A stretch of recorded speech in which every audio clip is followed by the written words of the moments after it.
Hey guys, what's going on? It's Ben here. I'm back again today doing another video.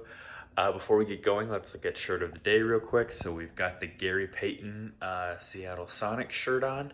Um, but today I am doing my playoff predictions for the 2022 NBA season.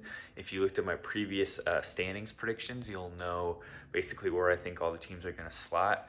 And just for the sake of argument, I will tell you just what I think is going to happen in the playing game and where the teams slot. Um, and we'll go from there. So I will do all the Eastern Conference first, then all the Western Conference, and then who I think will win the finals. So in the East, I had the Knicks as the 7 seed and the Bulls, or excuse me, Knicks as the 8 and Bulls as the 7. Pacers as the 9, and I believe Charlotte as the 10. Long story short, I think the Knicks and Bulls maintain the 8 and 7 seed respectively, and so first round between Bucks and Knicks, I think that is Bucks winning in 5.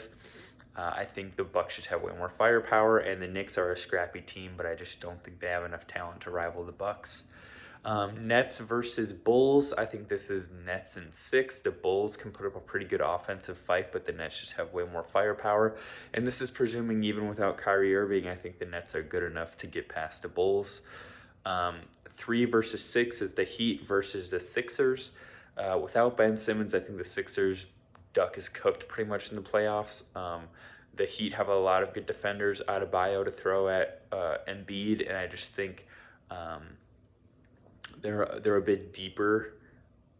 Even though they aren't that deep, I think the Sixers are really lacking depth without Simmons. So I think this is the Heat's. I just matchup wise, I like Butler better than I like Harris. Adebayo is worse than Embiid, but then I like Lowry better than whomever would be the third best player on the Sixers, I guess, which would be Seth Curry. Oladipo, Robinson, and Hero are to me a better sort of secondary unit than the likes of, or like secondary scorers than the likes of Danny Green, Thibault, and Shake Milton. So I have, let's say, Heat in 6. And then you have Hawks and Celtics. I would take Hawks in 7. It's really even, but I just love the depth of the Hawks, and the Celtics, on the other hand, are not very deep in my opinion. So I'm taking the Hawks there. In the second round, then you would have the Bucks versus the Hawks, and I would take it pretty much exactly how it was last year. I'd say Bucks in 6. They don't really have the Hawks don't really have a good solution for Giannis, and so with that being said, I just don't think that they'll be able to keep up. And the difference is like the Bucks are good offensively and defensively, and the Hawks are good offensively, but just not that great defensively. And so I think they'll struggle to contain Giannis, because Hunter can guard Middleton all right, but like John Collins is not a great defender, and Capella's a little bit too slow to guard Giannis in my opinion. Okay, and then you have Heat versus Nets. I think this one is a lot closer if Kyrie isn't out. If Kyrie is playing, I would predict Nets in like 5, but without Kyrie, I'm going to say Nets in 7. I think Jimmy will give Durant some trouble. I think Bam doesn't really have anyone but Claxton to guard him. But Lowry, there's not really anybody to guard him on the perimeter defense. It's sort of like each team does things that the other can't contest. But to me, when I look at the game and I say, okay, the 2 best players in the series are on the Nets, that pushes it over the top for me. And then Nets versus Bucks, I'm going to give it to the Bucks just because I think they'll be. If there's no Kyrie, I'll give it to the Bucks. If there is Kyrie, I'll give it to the Nets. I just think that the Bucks are are going to be better mentally than they were last year, and it'll be easier for them to combat the Nets than it was previously.